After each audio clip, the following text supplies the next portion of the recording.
우리가 뭐 지난 시간에 제가 법적인 거, 그래서 특히 여러 가지 법의 원칙, 특히 뭐 우리가 위법성 조각 사유라든가 이런 거 자주 나오고요. 또 미필적 고의라든가 또 우리가 죄수의 딜레마 게임이라든가 뭐 이런 것들은 많이 실제 출제도 되고 하니까 꼭 알아두셔야 되고요. 자, 그리고 오늘 396페이지 개헌 절차 별표 5개 하시고요. 이것도 여러 번 출제가 됐는데 뭐 그 순서를 묻는 것도 나오고 개헌 절차에 대해 관한 설명 중 틀린 게 뭐냐. 그래서 좀 자세하게 알아두셔야 돼요. 특히 아마 뭐 이재명 대통령 후보 전 그 더불어민주당 후보도 그랬고 지금 윤석열 대통령 당선인도 만약에 5월 취임하고 올해 말이나 내년 초쯤에는 아마 이 개헌 논의가 진행이 될 수 있어요. 우리나라 헌법이 여러분들한테 뭐 말씀을 드렸었지만 87년 9차 개헌, 그래서 거의 뭐 한 30년 가까이 됐기 때문에 40년. 그래서 여러 가지 부분에 있어서 조금 수정해야 될 부분들도 있고 뭐 또 아마 대통령 임기에 관한 논의도 있을 수 있죠. 그래서 지금 현재는 5년 단임제인데 뭐 4년 중임제 또 제왕적 대통령제에 대한 변경 뭐 이런 걸로 개헌 논의가 있을 수 있기 때문에 이 개헌 절차 꼭 알아주셔야 합니다.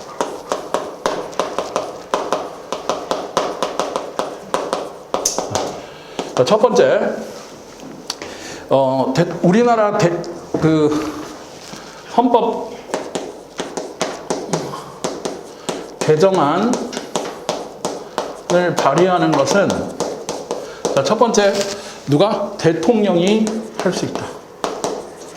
대통령 또는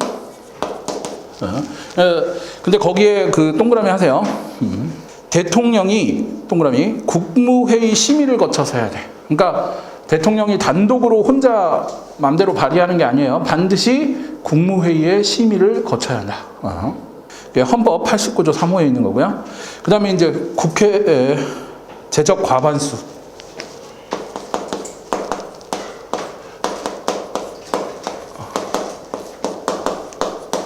과반수 이상의 찬성이 있어야 된다. 요게 그러니까 대통령이 국무회의 심의를 거쳐서 발의하거나, 그죠? 국무회의 심의를 거쳐서 발의하거나 국회의 제적 과반수. 우리나라는 현재 국회의원 총원이 300명이에요. 그러니까 국회의원 제적의 과반수는 150명 이상이 동의를 얻어야 헌법 개정안을 발의할 수 있다. 그래서 실제로 이제 좀 이따 뭐 말씀을 드리겠지만 더불어민주당이 지금 한 170, 180석이 있기 때문에 헌법 개정안을 발의할 수는 있어요, 단독으로. 하지만 이제 통과를 시키기 위해선 3분의 2 이상의 찬성이 있어야 되는데 개정안 의결할 수 있는, 그죠? 의결의 3분의 2 이상을 못 갖고 있기 때문에 이 헌법을 단독으로 개정하기는 힘들다. 이렇게 생각하시면 돼요. 200석 이상이 있어야 되기 때문에. 자, 제한된 개정안은 대통령이 동그라며 20일. 그래서 두 번째는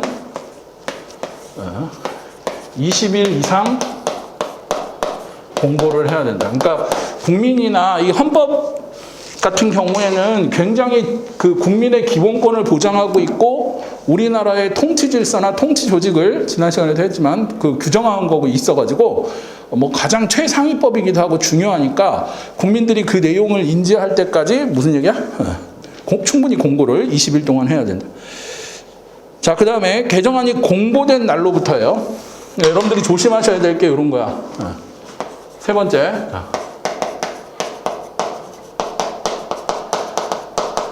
로부터 60일 이내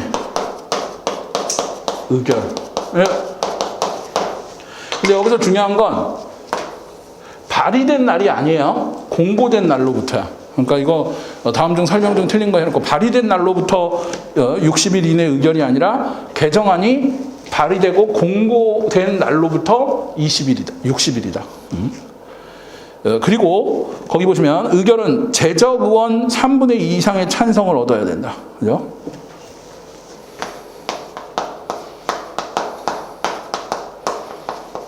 의원 3분의 2 이상의 찬성을 얻어야 의결된다. 그리고 일반 법률은 우리가 대통령제 할 때 얘기를 해드렸었는데, 대통령 중심제에서는 일반 법률은 국회에서 의결되고 왔을 때 거부권을 행사할 수 있지만, 이 헌법 개정안은 3분의 2 이상이 찬성을 하면 대통령이 거부권 행사를 못해요. 그리고 수정 통과시킬 수 없어. 고쳐서 수정안 만약에 하려면 다시 발의를 해야 되고요. 그 다음에 중요한 게 뭐냐면 기명투표로 공개합니다. 왜 그럴까요? 이게 중요한 문제이기 때문에 역사의 난결에 대해서 누가 찬성하고 누가 반대했는지를 기록한다는 거예요. 그러니까 국민들이, 국회의원들이, 그죠? 누가 찬성을 했고, 누가 했는지를 알아요. 그리고 이게 이제 제적의원 3분의 2 이상 했는데, 여기 중요한 게, 이것도 자주 나오기 때문에 알아두셔야 돼요. 우리가 일반 의결 정족수라는 게, 자, 이거는 국회에서 헌법 개정이나 이런 거 말고 일반 법률을 통과시킬 때, 국회에서 일반 법률 의결 시, 자 보세요. 제적의원 과반수 이상 출석 출석의원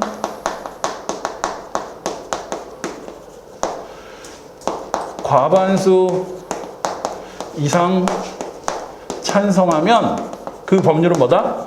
의결된다. 통과되는 거예요. 자, 그러면 제가 아까 뭐라 그랬지? 예를 들어서 우리나라 제적이 300명이니까 과반수 이상이면 출석이 아까 얘기한 대로요. 150명 이상 출석하면 되고, 이 중에 75명 이상 찬성하면 의결되는 거야. 그러니까 사실상은 물론 협치를 해야 되고 야당하고 얘기를 해야 되니까 그렇지. 지금 더불어민주당이, 그죠? 150석 이상을 갖고 있기 때문에 웬만한 일반 법률은 더불어민주당이 무슨 얘기야? 다 통과시킬 수 있어. 그러니까 한 170명 와서, 그죠? 100명 이상 찬성하면 일반 법률은 다 통과하는 거야. 근데 이제 우리가 나중에 또 해드리겠지만, 특별 의결 정족수는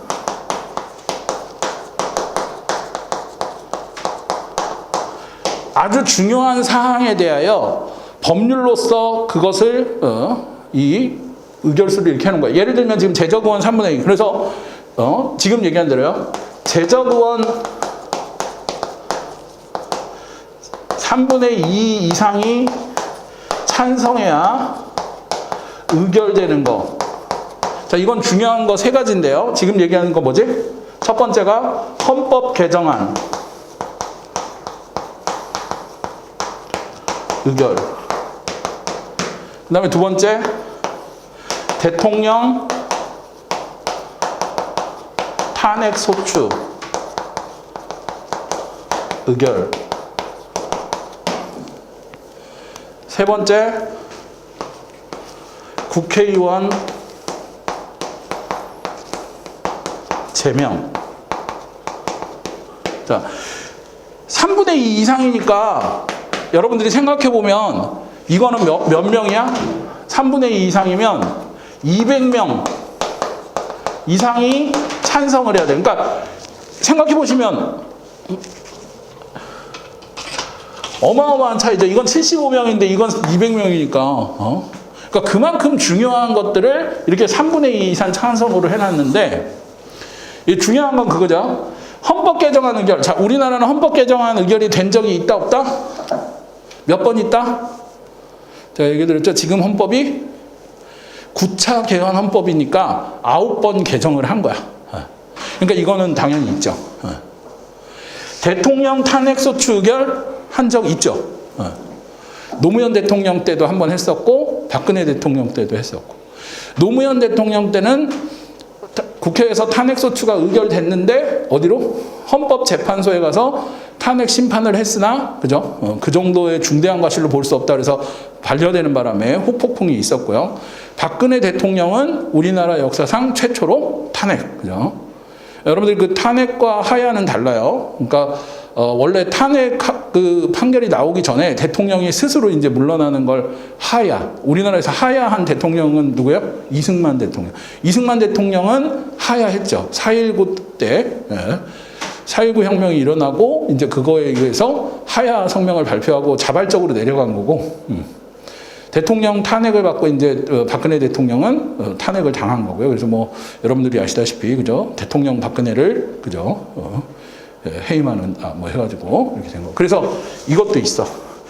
자, 국회의원 제명도 왜 200명 이상으로 해놨냐면 만약에 지금 과반수 이상 이렇게 했다. 그럼 170석, 180석까지는 더불어민주당이 야당 상대방의 국회의원을 한 명씩 제명하면 큰일 나겠죠. 그렇기 때문에 이것도 되게 해놨어요. 그래서 우리나라 역사상 대통령 탄핵소추나 헌법 개정안은 돼 있은 적이 있지만 국회의원은 제명당한 적이 한 번도 없어요, 지금까지. 심지어 강용석 의원이나 막 그런 분들 같은 경우에도 탈당은 이제 당에서 나가서 탈당 같은 건 있었어도 제명을 시키지는 않았다. 이런 것도 알아두시면 되죠. 그래서 요거는 아주 중요해서 3분의 2 이상이 찬성해야 되는 특별의결 정족수다. 이렇게 알아두시면 되고요. 자, 그러니까 그만큼 이 헌법 개정안이 아주 중요하기 때문에 3분의 2 이상 찬성해야 되고, 그 다음에 국민투표, 국회를 통과한 개정안은 동그라미 하세요. 30일 이내에 국민투표에 붙여서 저기 보세요. 유권자의 과반수 이상의 찬성을 얻으면 헌법 개정이 확정된다. 이렇게 되어 있죠. 130조 2.3항. 그래서 네 번째는 국민투표.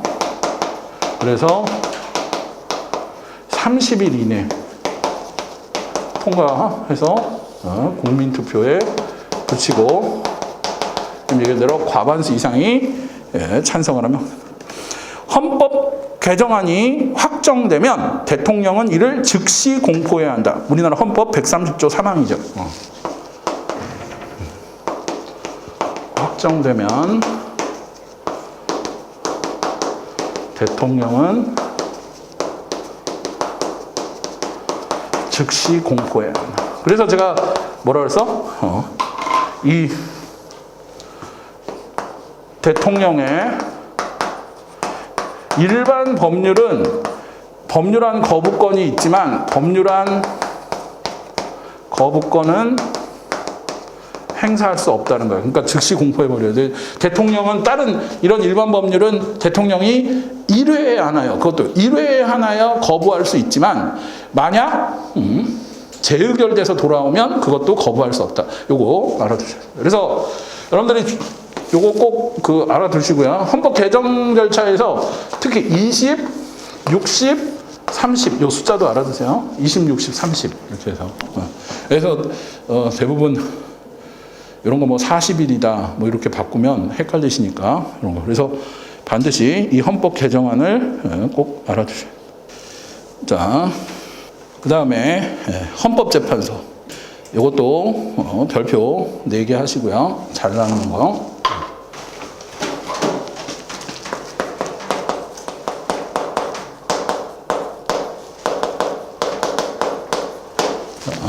우리나라 그죠? 한 국가 내 최고 실정법 헌법의 분쟁과 의의를 사법적 절차에 하는 특별재판소가 바로 이 헌법재판소예요. 그래서 위헌부터 시작해서 그래서 특히 보면 헌법재판소가 하는 일에 대해서 꼭 알아두셔야 되는데 거기에 별표 5개 하시고요. 397페이지 거기 맨 위에서 두 번째 문단 보세요. 헌법재판소는 자 1번 법원의 제청에 의한 법률의 위헌 여부 심판. 자, 그래서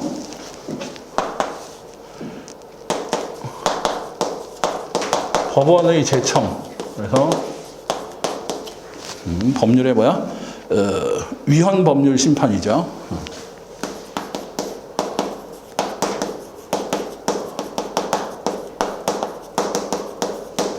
여러분들 이거 볼 때 잘 알아둬야 될 게 위헌 법률 심판은 법원이 제청하는 제청권자예요. 그러니까 개인이 하는 게 아니에요. 그 예를 들어서 우리나라 간통죄 폐지.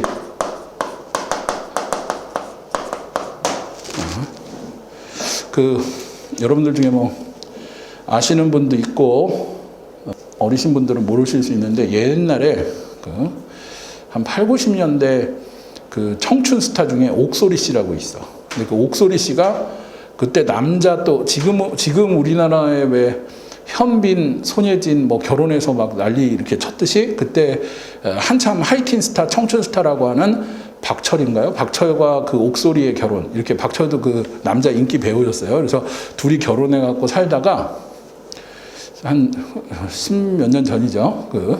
옥소리 씨가 이탈리아 셰프랑 그죠? 불륜 관계에 빠져가지고 그 간통죄로 고소가 된 거야. 그래서 1심 지방법원, 2심 고등법원 갔을 때 옥소리 씨가 뭐 외국 같은 경우엔 간통죄가 없어요. 그러니까 무슨 얘기냐면 이게 이제 사적인 만나고 헤어지고 사적인 영역인데 왜 국가가 개입을 하느냐.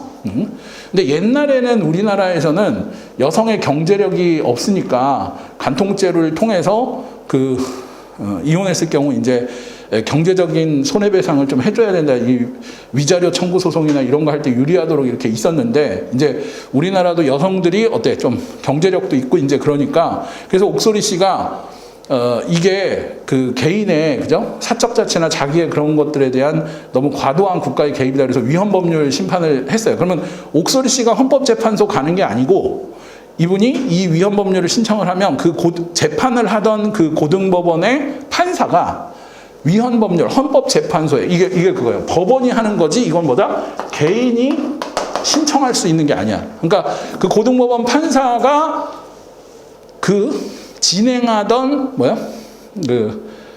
재판을 일단 중지시키고 그죠? 잠시 중지시키고 헌법재판소에 위헌법률 심판을 청구하면 그래서 그 당시에 헌재에서 결정을 했어. 그래서 간통죄를 폐지했죠. 그래가지고 그 뒤에 간통죄로 처벌받았던 사람들 다 구제가 되고 그 다음에 이제 근데 간통죄가 폐지된 다음에 갑자기 등산용품 가격이 막 상승하고 그랬대요. 왜 그런지 모르겠지만 어쨌든 이거는 개인이나 검찰이나 이런 데서 청구하는 게 아니라 뭐다? 법원이 제청을 함으로써 헌법재판소에서 하는 게 위헌법률 심판. 자, 두 번째는 탄핵 심판. 자, 근데 이 두 번째는 국회에서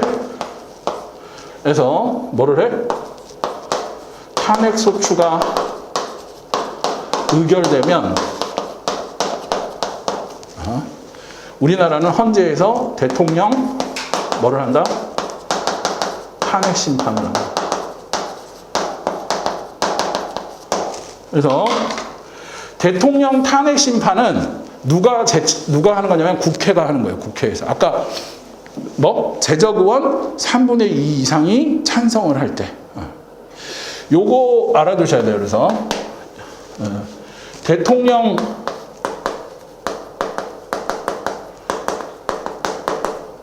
탄핵 절차.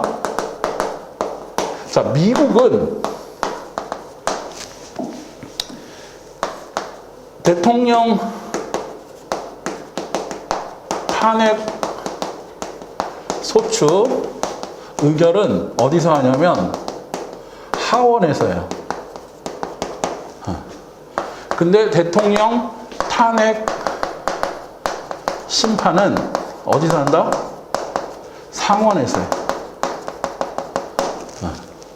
그러니까 사실은 국회에서 다 하는 거죠. 하원에서. 근데 그래서 지난번에 왜 여러분들 뭐 보신 분들은 있겠지만 트럼프 대통령이 그때 국회의사당 난입 사건으로 인해 가지고 대통령 탄핵이 하원은 그 당시 민주당이 잡고 있어서 하원에선 통과가 됐어요. 낸시 펠로시가 통과시켰는데 상원에서 공화당 의원들이 반대를 해가지고 트럼프는 탄핵에서 면했다. 그게 있었고요.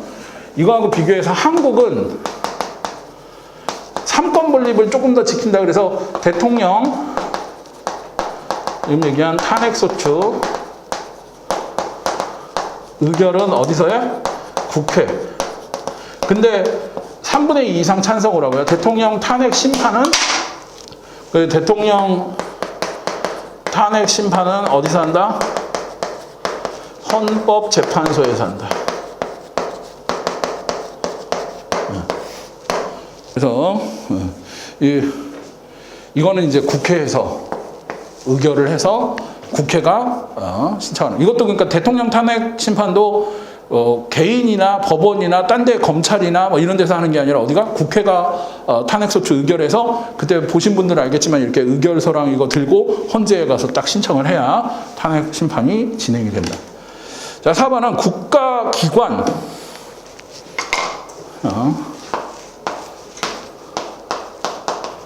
기관 간, 그리고 우리가 얘기하는 지자체와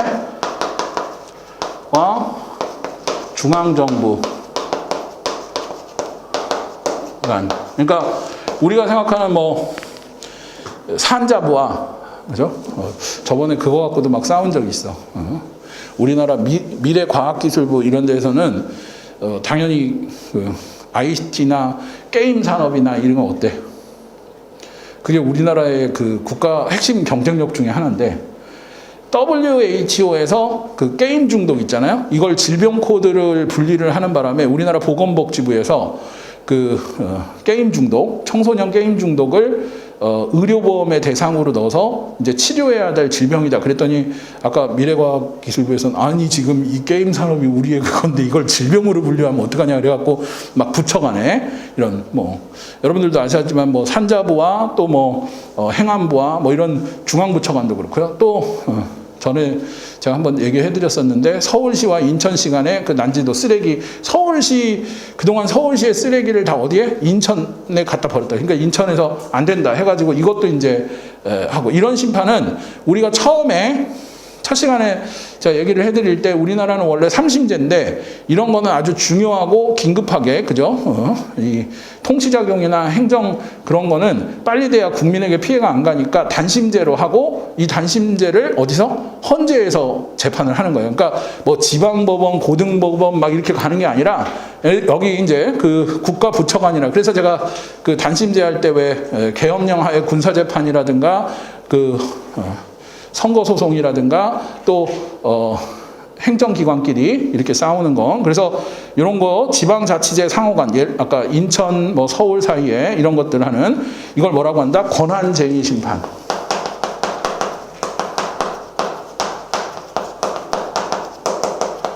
그러니까 여러분들이 보시면 위헌법률 심판, 탄핵 심판, 권한쟁의 심판. 근데 이거는 그 국가기관 또 지자체와 중앙정부 간 혹은 지자체 간 이런 국가기관들의 싸움은 권한쟁의 심판이라고 해서 헌재로 바로 간다. 그러니까 지방법원, 고등법원 거치는 게 아니고요.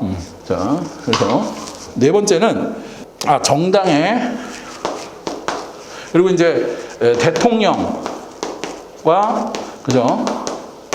행정부가 발의를 해서 그 정당이 우리나라 헌법에 위배되는 걸 하니까 그 정당을 해산해달라. 위헌 정당 해산 심판.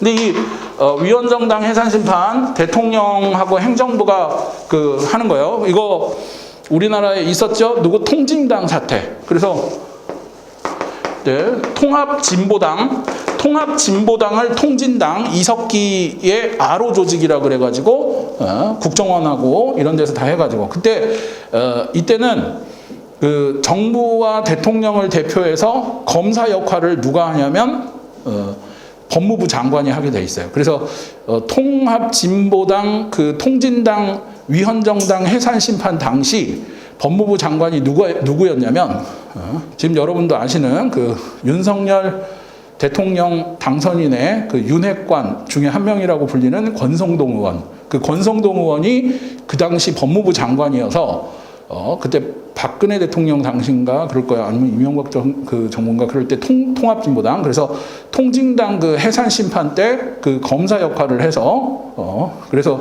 법무부 장관으로 나가가지고 헌재에서 예를 들면 이제 국정원에서 조사한 자료들을 가지고 저 사람들이 아로 조직을 가지고 그 국가보안법을 위반했고 뭐 이런 거 다 해가지고 결국 해산됐죠. 그래서 위원정당 그 통진당 해산시키고 이석기가 내란 음모 이런 걸로 이제 가서 그죠 했었다. 그래서 이거는 이제 위헌정당 해산 심판은 대통령이나 행정부가 발의를 한다.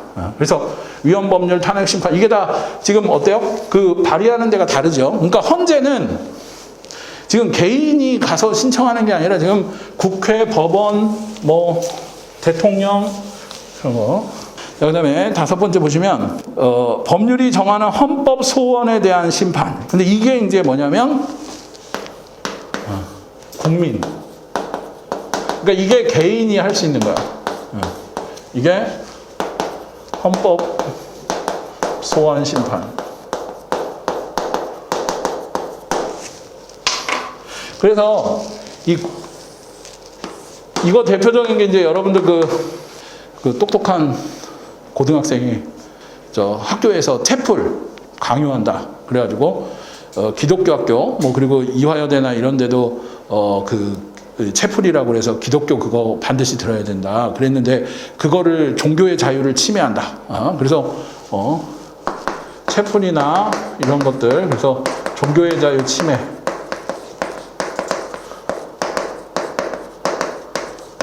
그리고 얼마 전에도 그 한 1, 2년 전인가요? 그것도 있었죠. 그 양심적 병역 거부. 그래서 지금 현재 우리나라 헌법 소원 심판에서 뭐라고 판단을 했냐면 굳이 군대 가서 총을 들기 싫어하는 뭐 여러분들이 아시는 특정 종교 여호와의 증인이나 그러면 양심의 자유를 침해하니까 굳이 그렇게 하지 말고 공익으로 가게 하면 된다. 이런 판결이 나오니까 이제 막 밑에서 그래 공익을 하더라도 힘든 걸로 보내야 된다. 이래가지고 막 우리나라 했던. 그리고 예전에 그 신림동하고 노량진에 있던 한 여학생이 그거는 벌써 한 20년 전일 거예요. 그 여학생이 그 남성들 군대 가산점 그거를 평등권을 침해한다 그래가지고 이 헌법 소원 심판을 해서 이겨가지고 어떻게 됐어요? 그 가산점이 폐지되는. 그래서 여러분들이 군 가산점 폐지나 지금 얘기한 양심적 병역 거부. 그래서 이거는 뭐 침해? 평등권 침해. 그리고 남녀 평등권 침해고 이 병역 거부는 양심의 자유, 종교와 양심의 자유를 침해한다. 그래서 이게 이제 우리나라에서 대표적으로 그래서 기본적으로 우리나라에서는 이 심판들이 다 있었죠. 위헌법률 심판, 탄핵 심판, 권한쟁의 심판, 위헌정당 해산 심판, 헌법소원 심판 이렇게가 지금 아까 말한 대로 헌법재판소에서 하는 일인데 중요한 건 그것을 제청하거나 신청하는 자가 다르죠. 헌법소원 심판만 국민 개인이 가서 할 수 있는 거고 나머지는 법원이나 국회나 지방자치제, 지자체나 국가기관 혹은 대통령이나 행정부가 발의하는 것이다. 요거 그래서 그것을 신청하는 신청 대상과 그 다음에 그 영역 그걸 꼭 알아두셔야 된다. 자, 헌법재판소 구성 그것도 별표 3개 하시고요.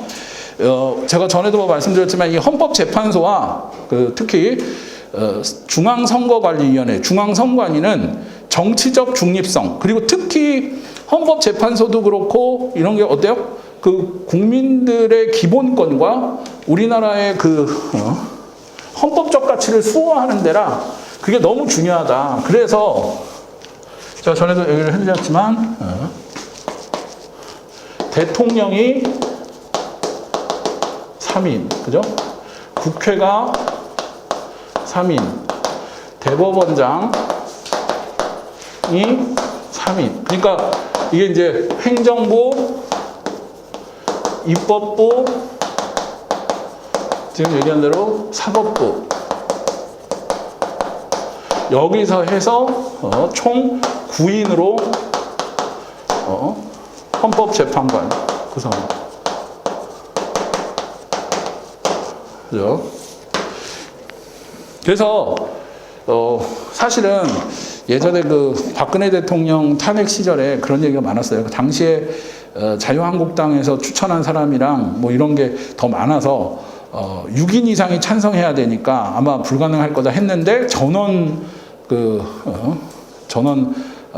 탄핵에 찬성을 하는 바람에 탄핵을 받으셨는데, 그래서 상당히 좀 박근혜 이번에 며칠 전에 이제 풀려서 대구 그 사저로 갔죠. 특별 사면을 받으셔가지고. 근데 그 당시에 아무래도 본인이 추천하고 저 자유한국당에서 추천하고 이런 사람들이 꽤 많았으니까 4-5명 되니까 설마 부결 나겠지 이러고 있다가 그 찬성에 굉장히 충격을 받았다. 그래서 탄핵을 받았던 일이죠. 이렇게 하는 게 이게 헌법재판소 말고 아까 얘기한 중앙 선관위 위원 구인도 어떻게 한다? 요렇게. 그러니까 중앙선관위랑 헌법재판소가 대통령이 국회가 대법원장이 3인씩 해서 9인으로 구성하는 게 똑같다. 헌법재판관 9인과 중앙선관위 위원 9명은 이렇게 한다는 거죠. 자, 그리고 거기 동그라미에서요. 헌법재판소장은 밑줄 국회의 동의를 얻어 재판관 중에서 대통령이 임명한다. 그러니까 헌법재판관 9명을 먼저 뽑고요. 그 중에서 대통령이 국회의 동의를 얻어서 임명한다. 국회의 동의를 얻어야 되는 거 제가 전에도 얘기했지만 국무총리, 그 다음에 감사원장, 대법원장은 다 국회의 동의를 필수로 얻어야 된다.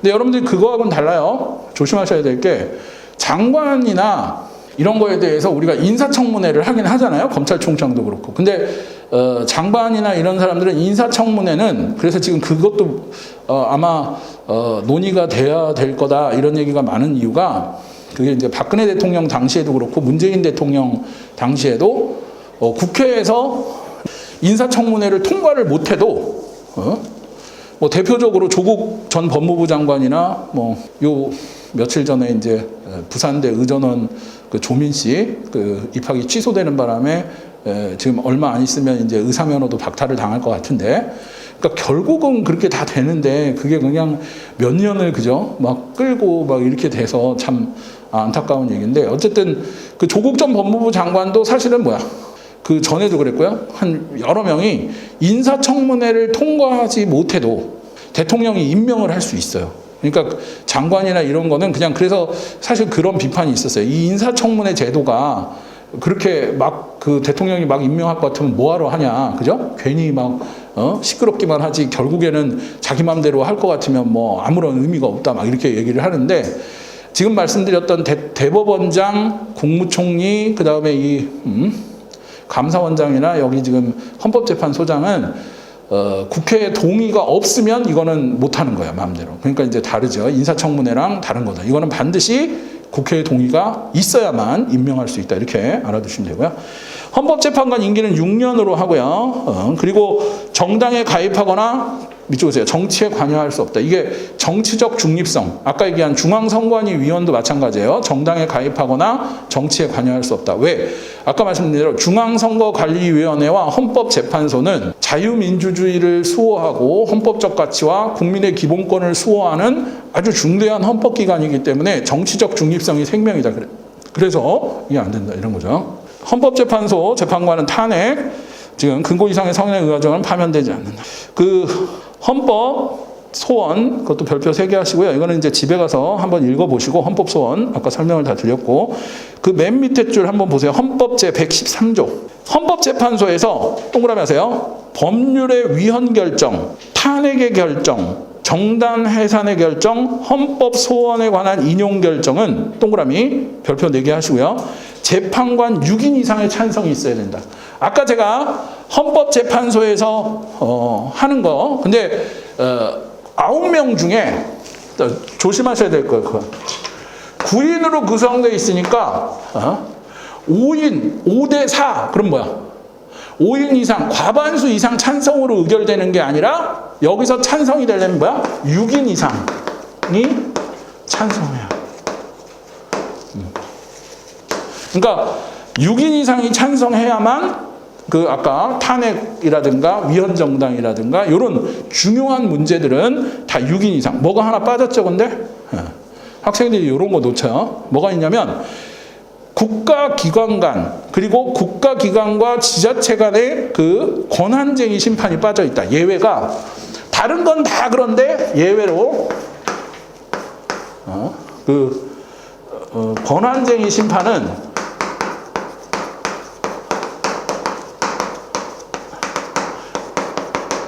출석위원 과반수 이상 찬성. 그러니까 이걸로 의결이 될 수 있다. 그러니까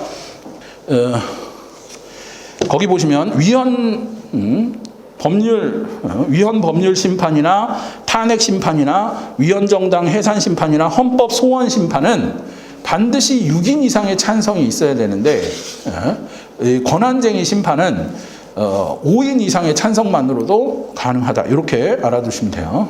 그래서 사실은 그게 이제 이것도 헌법재판소에 대한 설명으로 틀린 거 뭐 해서 나오기 때문에 여러분들 꼭 알아두셔야 됩니다. 자, 위헌 제청, 그것도 위헌 법률 심판 이것도 다 한번 읽어보시면 되고. 자, 헌법상 국민의 의무, 이것도 별표 4개 하시고요.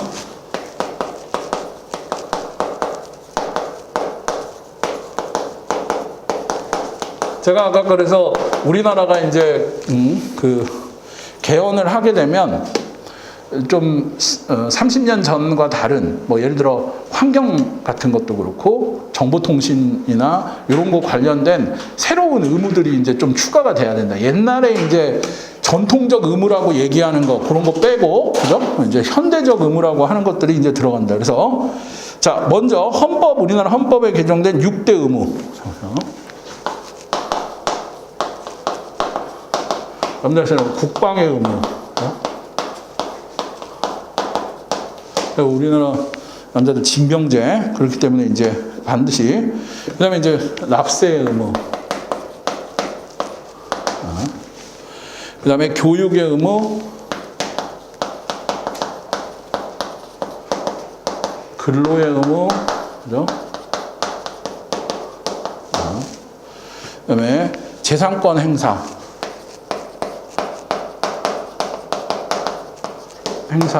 의무, 그리고 환경 보전 의무.